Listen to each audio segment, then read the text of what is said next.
お願い、アインツベルン相談室。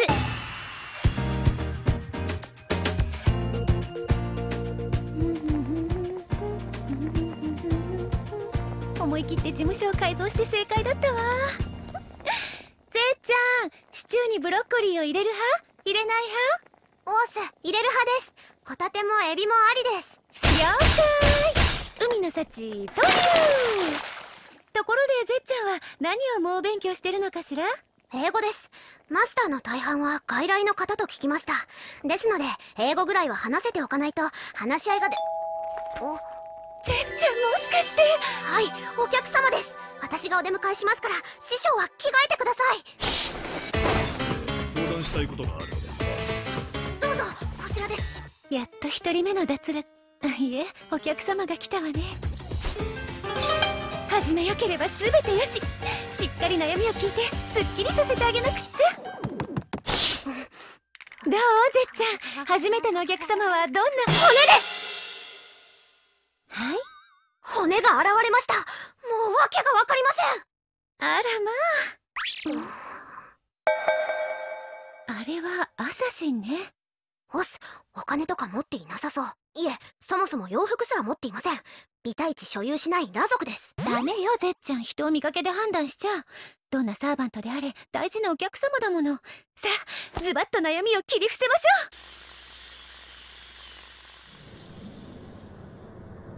ょう。はじめまして、私第四次聖杯戦争に召喚されたアサシン・ハサンの中の一人格ザイードと申します。俗に言う多重人格とお考えください。アサシンの中のハサンの中の私。こう口にするとなかなか格調高いものがありますな。100の顔のハサン数いれど、やはりアサシンといえば私こそアサシン。女性人格やマッチョ人格、初太人格など刺身の妻のようなものでございます。やばいっす師匠、初めからついていけません。何言っているんですかこの人。今は我慢して話を聞きましょう。お客様のパーソナリティを知るのは商売の基本よ。アサシンといえばやられ役。お二人はそう認識しているかもしれません。ですが聖杯戦争においてアサシンは他のクラスとは一線を画したクラスなのですぞ。セイバーやランサーといったクラスはその特色を持った英霊が世界各地から選ばれますが、アサシンにそんな自由度はありません。いつでも破産、誰でも破産、触媒が何であろうと破産、マスターが大魔術師でも破産、外れなく破産、常に破産、破産破産破産破産。わあ、素晴らしき破産サッバー。ちょっと待ってくださる？アサシンの英霊に該当するのはハサンだけということは分かりました。じゃああなたは第一次聖杯戦争からずっと参加してるの？いえ、そうではないのです。確かに冬季の聖杯戦争においてアサシンとして呼ばれるのはハサンサッバー派のみ。アサシンという単語の発端であり、後に絵物語として語られる山の大きなその人ですな。実際のアサシン教団から尾ひれがついて伝説化した人ね。正体不明の暗殺教団のトップと言われているけど、それが？ハサンは一人ではないのですよ。いえ、ハサンサッバー派とは個人の名ではない。アサシンそのもの、教団のシンボルたる存在ですので、その時代ごとにハサンの座についた暗殺者がいるのですな。私もその一人。ホーグ・ザバーニーヤにて多重人格分だけの分身を生み出す100の顔のハサンその人なのです。つまりパチモンのパチモンなのです。ぜっちゃん、そういうことは口にしちゃダメよ。ザイードだって生きていたの。2話であっさり死んだけど一度も見せ場なく、しかも自分のマスターに騙されて。オス、徹底してるっす。使い捨ての道具もここまで来ると本望なのです。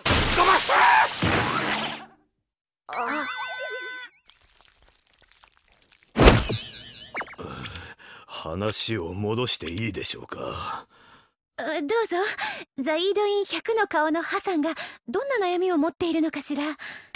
そこのお嬢さんも指摘した雇い主との関係についてです。聖杯戦争に呼ばれたサーバント数あれど、私ほど不遇なサーバントはいないのではないでしょうか。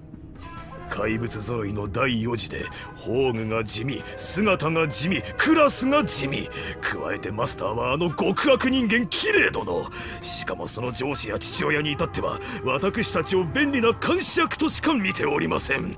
なのに私のことを役立たずだのかませ犬だの心ない誹謗中傷にはもう耐えられない。私は何も悪くない、何も落ち度はないのです。これははい、まずいわね。まずいですね。え？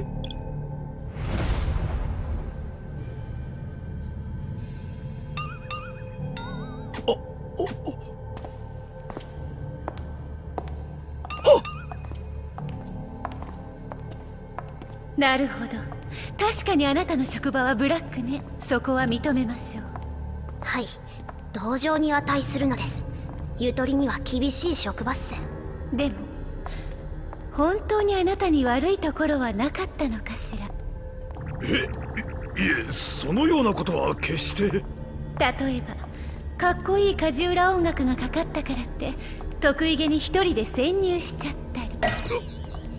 避けるだけでいいのにわざわざ結界の起点を破壊したり。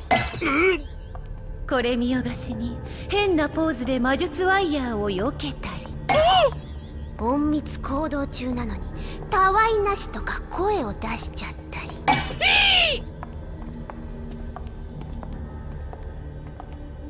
たわいなし、たわいなし、たわいなし。たわいなし。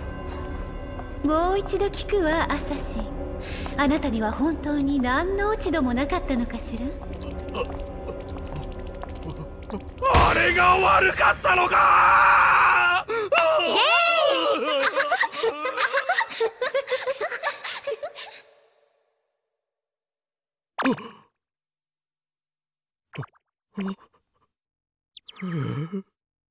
私、猛省しました。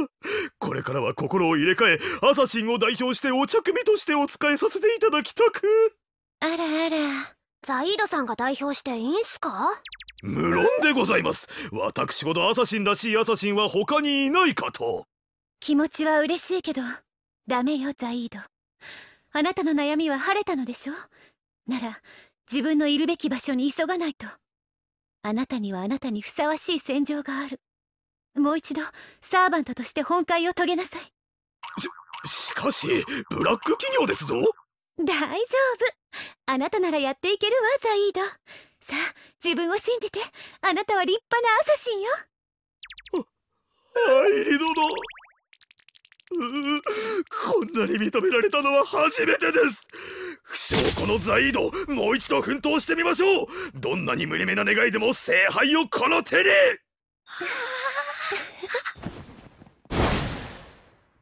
ところでザイードの願いは何なのかしら。私の願いは歴史に己の名を残すこと。我らは名前を持ちません。山の翁になるために育てられた我らには自分がないのです。ですから自分の名を取り戻す。アサシンの代名詞山の翁の名前をハサンからザイードさんに変えるのですね。その通りでございます。しからばごめん。騎士王、英雄王、征服王に次ぐ第4の王、暗殺王ザイードの名を知らしめてご覧に入れましょう。志が高いのです。頑張ってください、ザイードさん。師匠、私感動しました。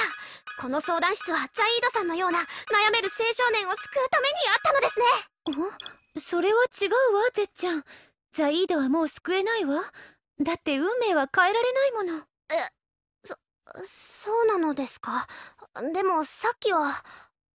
私にできることは悩みを聞いて悔いなく昇天させてあげることぐらいよ。そして彼らもそれを望んでいるわ。この世に解決できる悩みなんてないの。矛盾を受け入れて耐えながら前に進むこと、それだけが人間の希望なのよ。現実的に言えばそうなのですが、それはなんか違う気がするのです。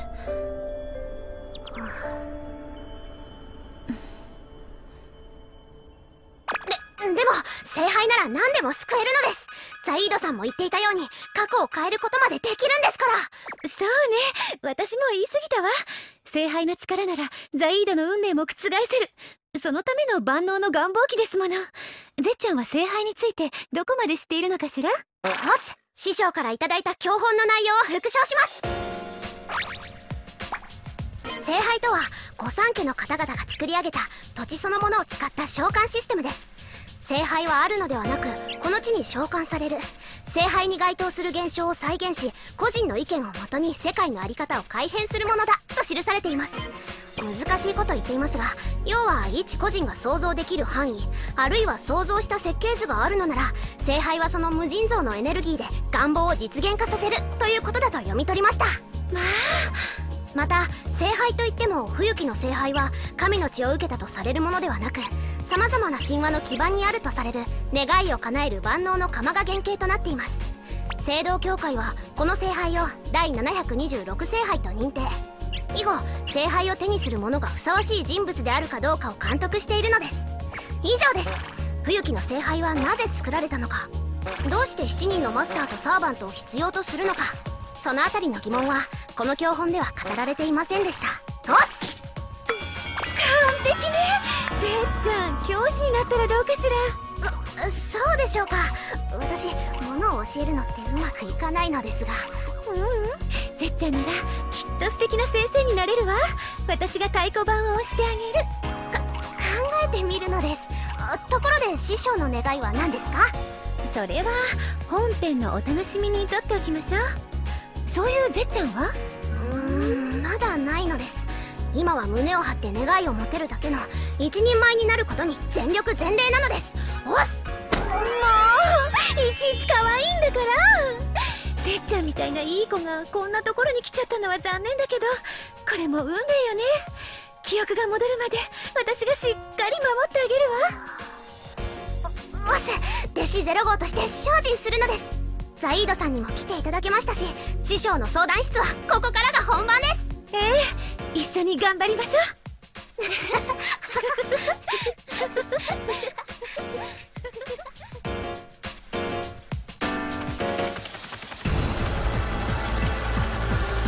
心が軽い。私にもはや迷いなし。今度こそアサシンとして縦横無尽に暗殺し、キレイ殿に認めさせ。おやおやおやおや、これはもしや変化の動体、新鮮な恐怖というやつですかな。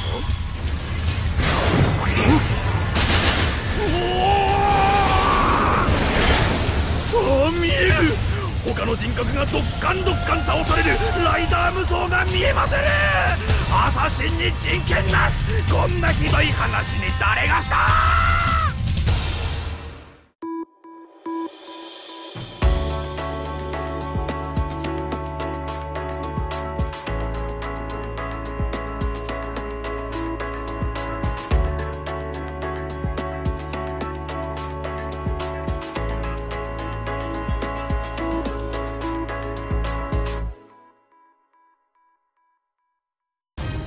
物語は激動の第2部へ。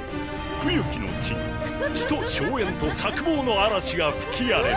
師匠大変です。壁サークルですよ。成功したのよ、ゼッちゃん。戦いは激化し、一人また一人と散っていくマスターとサーバント。事態はノンストップで革新へと転がり落ちていく。冬季の聖杯の正体とは、そして相談室の真の目的とは。次回お願い、アインツベルン相談室浮気男撲滅編にご期待ください。